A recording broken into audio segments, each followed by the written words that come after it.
Okay, so here I'm going to talk to you about going from fractions into recurring decimals and also going backwards, which is why I've got this double-ended arrow here. It might be something you're pretty straightforward with, or maybe not. Maybe you feel like you need a bit of a refresh, so this is why I'm doing this.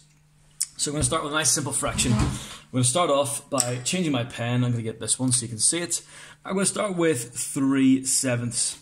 Now, if you remember what happens with fractions, whenever we have a fraction, essentially it's just 3 divided by 7. Okay, so like 1/3 is 1 divided by 3, because if you take something, cut it into 3, you've divided it by 3, so you've got thirds. Okay, anyway, you'll often find that when we divide by 7, we will get recurring decimals when we divide it out. Okay, so if we're going to turn this fraction into a recurring decimal, well, let's just do the division. So start with 3, and we're dividing it by 7. And you'll see quite quickly why I've done such a long thing here. I know sometimes you do these in different ways, but this is the way I do it. Okay, now 3 won't divide by itself, divide by 7 into a whole number, so we're going to put a 0 in there. There's no 7s in 3. We'll put our decimal point in there. And that means we carry this over. So now we're doing 30 divided by 7, which, well, I know that 4 times 7 is 28, so 4 7s in 30 with 2 remaining. Number of 7s in 20, well, I know that 3 times 7 is 21, so it can't be 3, so it's got to be 2, which means we've got 6 remaining. Okay, because 7 times 2 is 14, and there's a difference of 6 between 14 and 20. Number of 7s in 60, 7 8s is 56, so then we have got 4 remaining. Number of 7s in 40, well, 7 5s is 35, so then we've got 5 remaining. Number of 7s in 50, well, 7 9s is 49, so that means we've got 7 and 1 remaining. Number of 7s in 10 is just 1, and we've got 3 remaining. Now, quickly, let's take a look at this. So number 7's in 30, that's 4. And then let's just do one more. So there's 2 remaining. And then so number 7's in 20 is 2 with... Some of you might have seen what I'm doing here already. So then we've got 6 remaining. And now let's look at this. When we got to this 3, okay, there's 3 remaining from 10.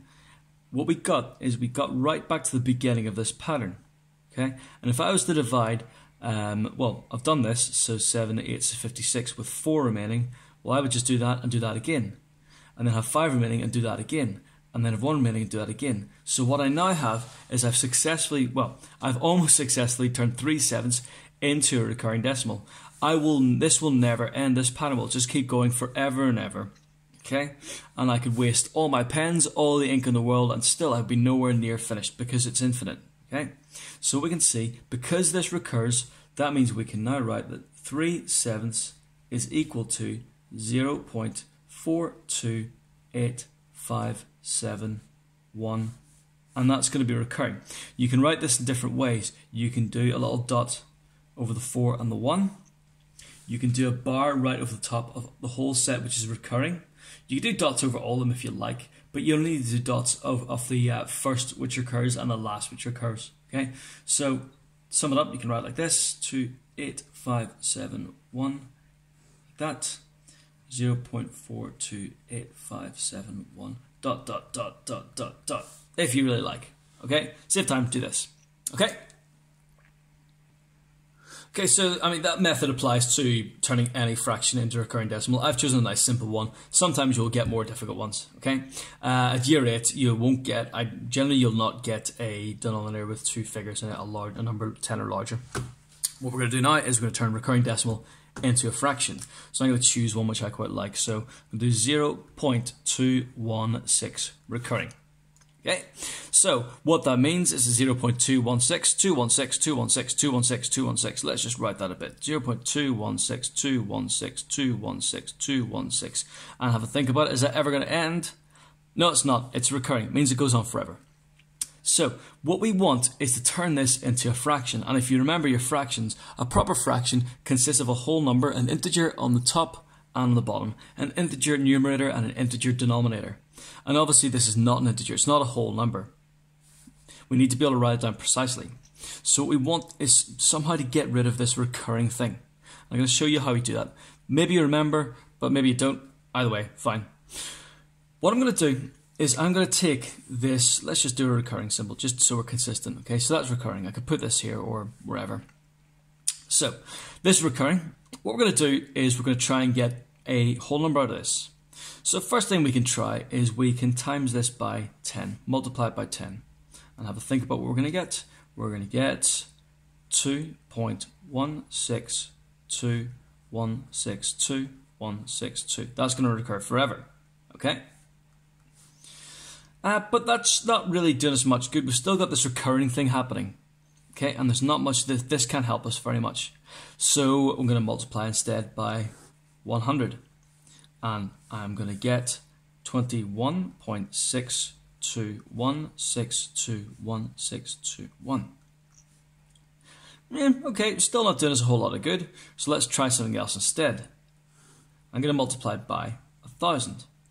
And I'm going to get 216.216216216216 recurring. Now, here's where I want to get to at this stage. I'm not done yet, but this is what I want to get to. I've got 216.216 recurring. And if you remember, we started with 0.216 recurring. So here's where we are. What I'm now going to do is I'm going to bring a little bit of algebra into this because I like algebra. You don't necessarily have to, but I think it makes it work a bit better because it puts some more structure onto it. I'm going to call this x. X equals 0.216. That's my thing. Okay? And let's see, if I've multiplied it by 10, 10 times x is just 10x. Now 10x isn't very helpful to us, we're just being consistent here. I multiplied by 100, and I got 100x equals that. Still wasn't very much good to us. But this one, think about it, it's called 1000x. 1000x is 216.216 recurring. Now I'm getting closer to a final answer here. Now remember, what I want to do is get rid of this recurring stuff. This thing which goes on and on and on, over and over, forever and ever. Now, the recurring thing all happened with x. So, what I could try and do is take away the recurring. I want to get rid of it, I want it to be gone, and I'll take it away. Remember, if I divide, often things get smaller, but it doesn't mean they're gone. They get smaller, but they're not gone. When I subtract, something is gone. So, let's just take that recurring thing away from this. Let's just write it algebraically first. 1000x equals, not equals, 1000x minus x equals, well, if I take 1x away from this, I get 999x. And if I do 216.216 recurring, and I minus 0.216 recurring, do you see that I'm taking this away from this? So what I then get is 216. Now I've got a nice integer, a nice whole number. So that means that 999x equals 216. Now remember, what we want to do is we want to go from a recurring decimal into a fraction, and we're not quite there yet. We're very close. Now, if you remember your algebra, let's maybe do a simple example here. So if I do 5x equals 10, okay, I want to find out what x is. Well, what I'm then going to do is I need to think about what I need to do. I've got to divide both sides by the same number, okay? So what I could do is I could divide both sides by 10 if I wanted to. But I think you probably know that's not very helpful to us. We want to get x by itself. We want to find the value of x. So what we're then going to do is we're going to divide both sides by 5. Like that. Now 5 divided by 5 is just 1, which leaves us with 1x. We just call that x equals 10 divided by 5. That equals 2. So just to go back to what we had at the beginning. Oh, no, that's not what we had at the beginning. 5x equals 10. Well, 5 times 2 is 10. Is that right? Yeah, great. So we use that very same logic here. What we need to do is divide both sides by the same number. And what I'm going to do is I'm going to divide both sides by, think about what I'm about to do. I want to get back to this. I want to turn this into a recurring decimal. This here. Sorry, into a fraction. So what I want is to get x by itself, which means I'm going to divide both sides by 999. That means 999 divided by 999 is 1, so that just leaves me with x equals 216 999ths. Now, if you can get to this stage, you've done very, very well, and I'm very happy and proud of you. Okay, but what we need to do also is often we need to write it in its simplest form. And if you think about the tricks that we use in math sometimes, we can add those numbers, 2 plus 1 plus 6, to give us 9. And that will divide by 3. And 999 obviously divides by 3 as well. So they'll both divide by 3, which means we can simplify this. So we're going to go and you should be able to do that in your head. 999 divided by 3 is 333. 216 divided by 3 is, oh gosh, let me see. I'm going to cheat. 216 divided by 3 equals 72. Okay. Now, we're not done yet because these will both divide by 3. Okay. 333 divided by 3 is 111. 72 divided by 3 is 24. I remember that one. Okay. And now let's look at these. 24. Well, 2 plus 4 is 6. That'll divide by 3. 1 plus 1 plus 1 is 3. That'll divide by 3. Which means that we get... So 111 divided by 3 is 37. 24 divided by 3 is 8. And now we're done. Because 37 is a prime number. Won't divide any further. It will only divide by itself in 1. 8's not, but they've got to both divide by the same thing. And so we're done. Finally, we can say that 0.216 recurring equals 8/37. That is the fraction that is equal to this. And that is very important. Let me finally explain why this is very important and very useful. Because when we're doing arithmetic, sometimes it's better to use fractions instead of using this recurring decimal.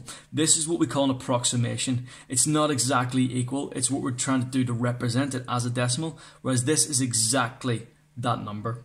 So for example, if I wanted to say, you know, what is 0.216 times recurring times 0.3 recurring?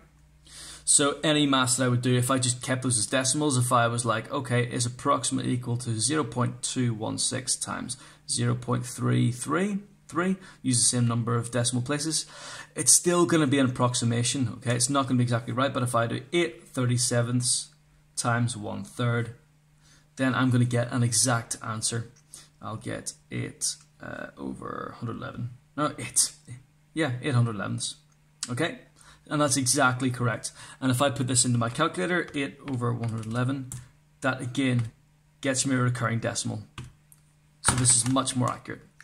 Okay, hope that helps. If you still have questions, make for darn sure you ask me, okay? Keep saying